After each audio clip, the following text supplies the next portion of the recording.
We're studying the book of Samuel. In our Bible readings, this is class number 31. And we're talking about a king for Israel. But before we go, if I can find a bookmarker here. Before we go to the book of Samuel, the 8th chapter, let's go back to the book of Genesis. The book of Genesis, chapter number 49. Now the context of this message here in Genesis is that Jacob is dying on his deathbed. And then Jacob summoned his sons and said, "Assemble yourselves, that I may tell you what shall befall you in the days to come. Gather together and hear, O sons of Jacob, and listen to Israel your father." Then he begins to go down to his sons. Now on verse number 8, he talks about a king for Israel. God always planned on giving a king to Israel. Israel was just in a hurry. God had a man, and his lineage was very important. His lineage was very important. Judah, your brothers shall praise you. Your hand shall be on the neck of your enemies. Your father's son shall bow down to you. Judah is a lion's whelp. From the prey, my son, you have gone up. He couches, he lies down as a lion, and as a lion who dares to raise him up. The scepter shall not depart from Judah, nor the ruler's staff from between his feet, until Shiloh comes, and to him shall be obedience of the peoples. Now right there in verse number 10, it tells you that Judah, one of Judah's descendants, or Judah's descendants, shall be on the throne of Israel. Right there. And him shall be obedience of the peoples, and he ties his foal to the vine, and his donkey's coat to the choice vine. He washes his garments in wine, and his robes in the blood of grapes, and his eyes are dull from wine, and his teeth white from milk. And that goes back to Revelation, or forward to Revelation, the 19th chapter. Israel was always supposed to have a king, but Israel was in a hurry to have a king. They said, "Give us a king to judge us like all the nations." In verse number 5 of the 8th chapter of 1 Samuel. Now, we'll read again chapters 8, verses 6 through 9, and then we're going to go forward. But the thing was displeasing in the sight of Samuel when he said, "Give us a king to judge us." And Samuel prayed to the Lord. And the Lord said to Samuel, "Listen to the voice of the people in regard to all that they say to you, for they have not rejected you, but they have rejected me from being king over them." Remember, Israel was under a theocracy. Theocracy means God ruling, God, theos, God ruling. "Like all the deeds which they have done since the time I brought them up from the land of Egypt, even to this day, and that they have forsaken me and served other gods, so they are doing so to you. Now listen to their voice, however, and you shall solemnly warn them and tell them of the procedure of the king who will reign over them." Now, we go on to the next verses, number 10. "So Samuel spoke all the words of the Lord to the people who had asked of him a king. And he said, 'This will be the procedure of the king who will reign over you. He will take your sons and place them for himself in the chariots and among his horsemen. And they will run before his chariots. And he will appoint for himself commanders in thousands and of 50s, and some to do his plowing and to reap his harvest and to make his weapons and war and equipment for his chariots. And he will also take your daughters for perfumers and cooks and bakers. And he will take the best of your fields and your vineyards and your olive groves and give them to his servants. And he will take a tenth part of your seed and of your vineyards and give it to the officers and to his servants. He will take your male servants and your female servants and your best young men and your donkeys and use them for his work. He will take a tenth of your flocks, and you yourselves will become his servants. Then you will cry out in that day because of your king for whom you have chosen for yourselves. But the Lord will not answer you in that day. Nevertheless, the people refused to listen to the voice of Samuel, and they said to us, "No, but we shall have a king over us, that we also may be like all the nations, that our king may judge us and go out before us and fight our battles." Now after Samuel had heard all the words of the people, he repeated to them the Lord's hearing. He told God what they said. Of course, God knew what they said.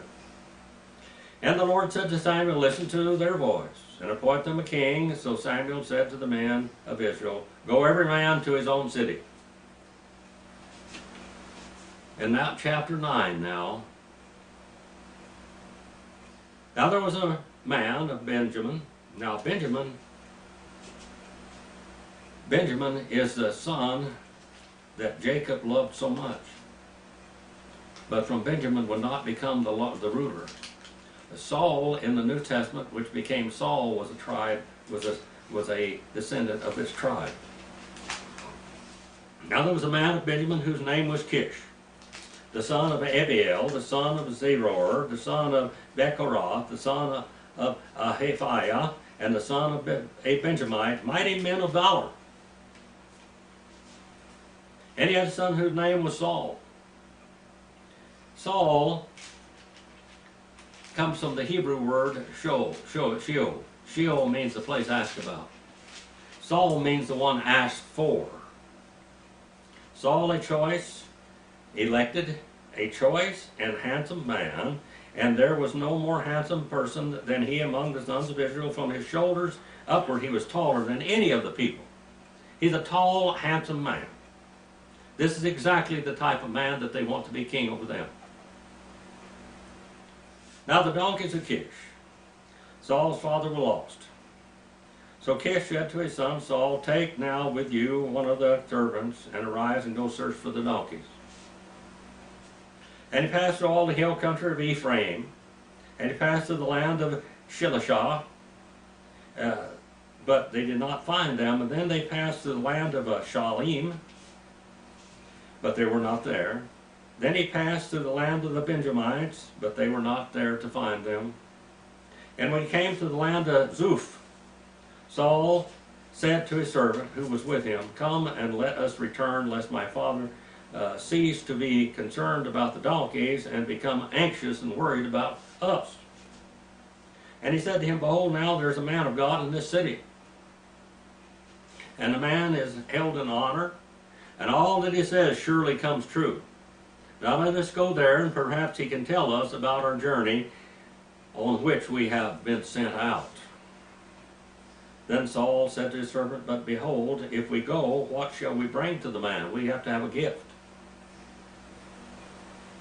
For there is bread, the bread is gone from our sack, and there is no present to bring to the man of God.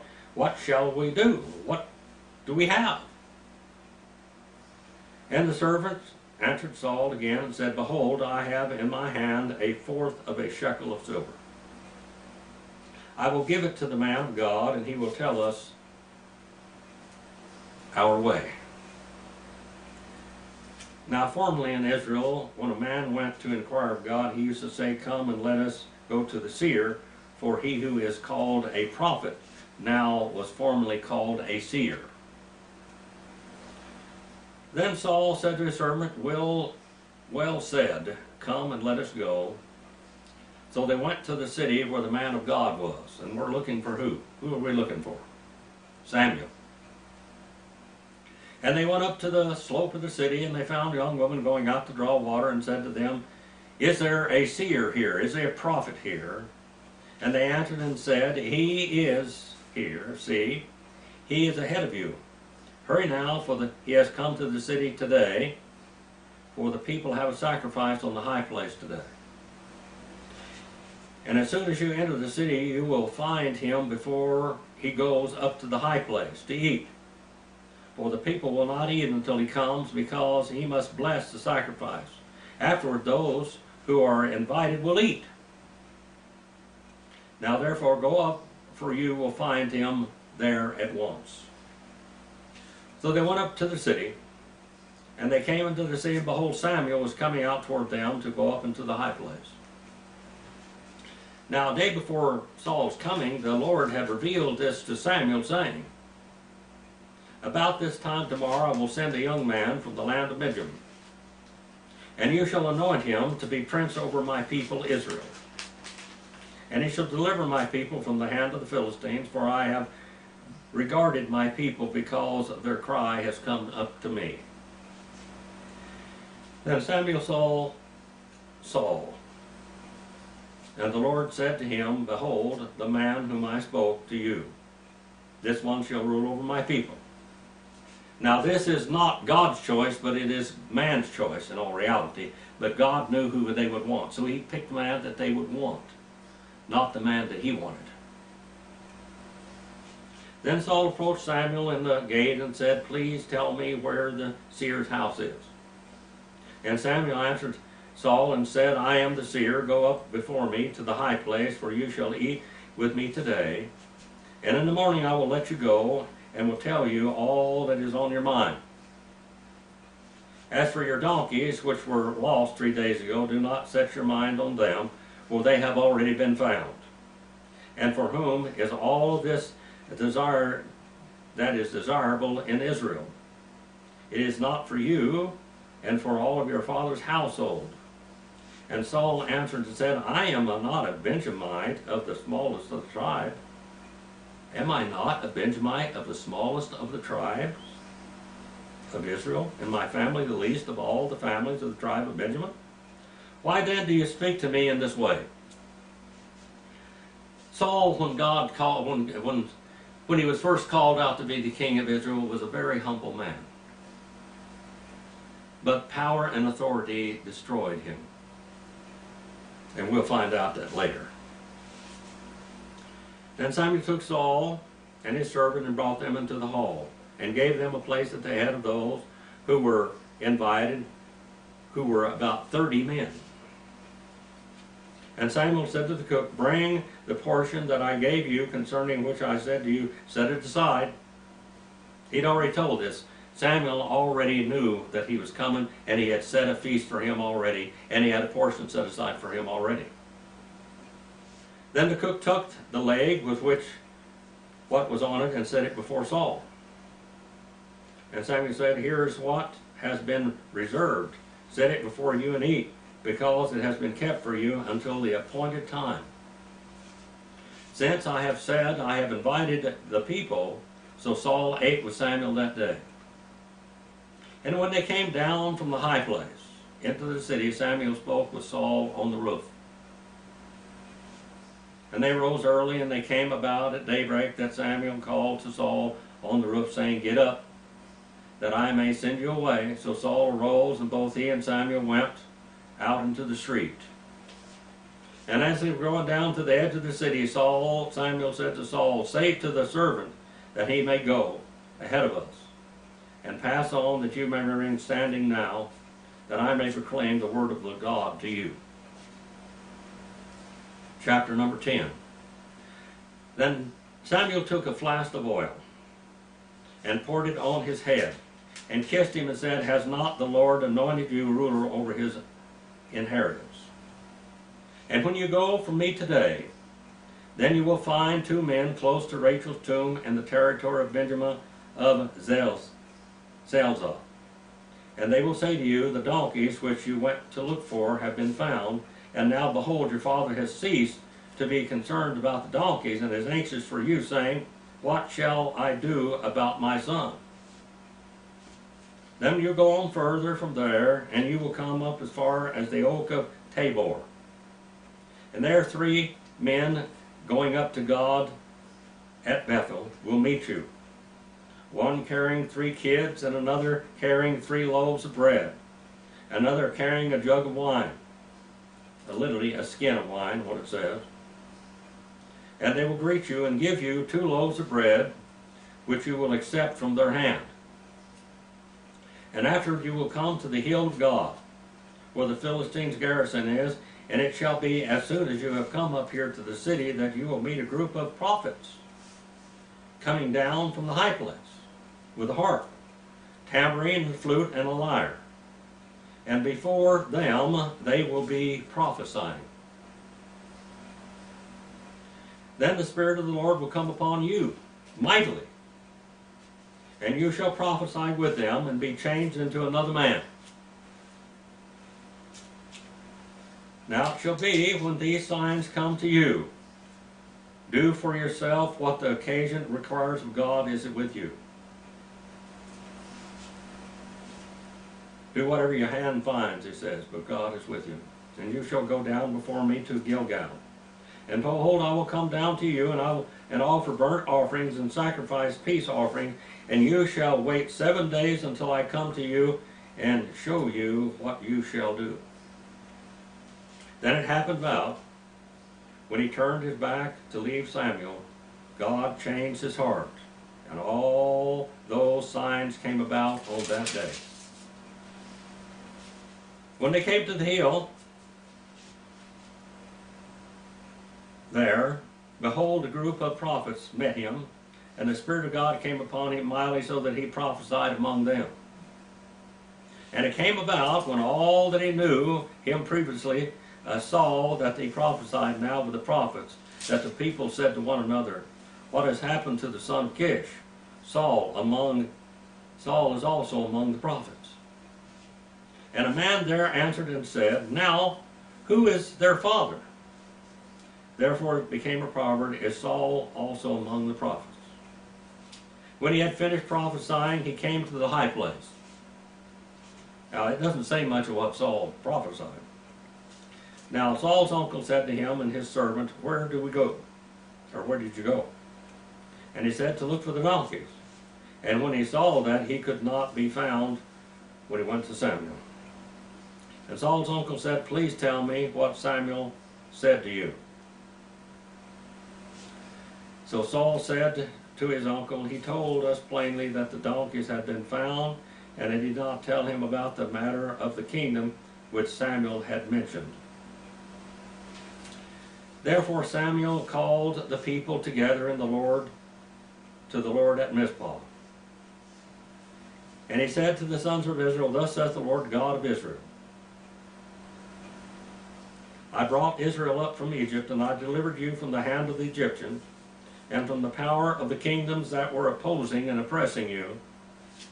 But you did this day reject your God, who delivers you from all your calamities and your distresses, and yet you have said, no, but set a king over us. Now therefore present yourselves before the Lord by your tribes and by your clans. Thus Samuel brought all the tribes of Israel near, and the tribe of Benjamin was taken by lot. And then he brought the tribe of Benjamin nearer to his families, nearby its families, and the Matrite family was taken. And Saul, the son of Kish, was taken, but when they looked for him, he could not be found. They looked for Saul, and he could not be found. And therefore they jumped, or inquired further of the Lord, has the man come here yet? So the Lord said, behold, he is hiding himself by the baggage. By all of the baggage, by all of the commerce, he's hiding. He's hiding. He's a very, very humble man. And he's afraid. So they ran and took him from there, and they stood among the people, and he was taller than any of the people from his shoulders upwards. And Samuel said to all the people, do you not see him whom the Lord has chosen? Surely there is no one like him among all the people. So all the people shouted and said, long live the king. Then Samuel took the people, the ordinance of the kingdom, and wrote them in the book, and placed it before the Lord. And Samuel said, all the people away, each one to his own house. And Saul also went to his own house at Gibeah. and the valiant men whose hearts God had touched went with him. But certain worthless men said, "How can this one deliver us?" And they despised him, did not bring him any present. But he kept silent.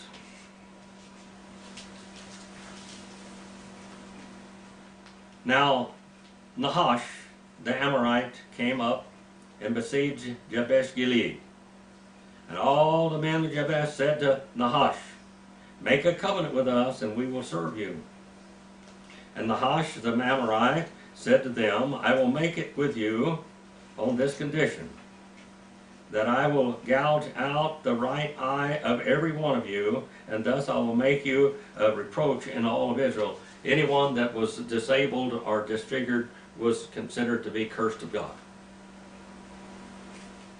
And the elder Jabesh said to him, "Let us alone for 7 days, that we may send a messenger throughout the territory of Israel.